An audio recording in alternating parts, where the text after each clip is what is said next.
Des habitants du Cachemire indien essaient de joindre leur famille. Depuis dimanche soir, téléphone et internet sont coupés. New Delhi a placé la région dont elle a révoqué le statut d'autonomie sous couvre-feu et sous haute surveillance militaire. Quel péché avons-nous commis, nous les Cachemiris, pour faire face à tant de difficultés?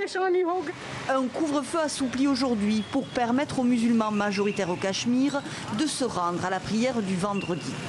La veille, le chef du gouvernement nationaliste hindou justifiait sa réforme du statut de l'État du Jammu et Cachemire, une réforme qui vise à placer sous une tutelle plus directe de New Delhi cette région rebelle. Je suis pleinement confiant dans le fait que nous pourrons libérer le Jammu et Cachemire du terrorisme et du séparatisme avec cette forme d'organisation.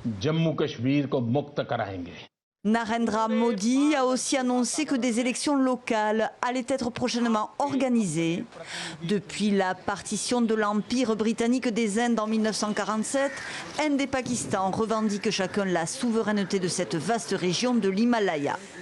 Côté pakistanais, si la réforme suscite la colère, Islamabad affirme ne pas envisager d'option militaire.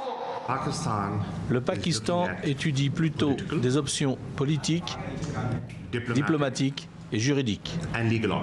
Le ministre pakistanais des Affaires étrangères a confirmé ce que son Premier ministre avait annoncé il y a quelques jours, la saisine du Conseil de sécurité des Nations Unies.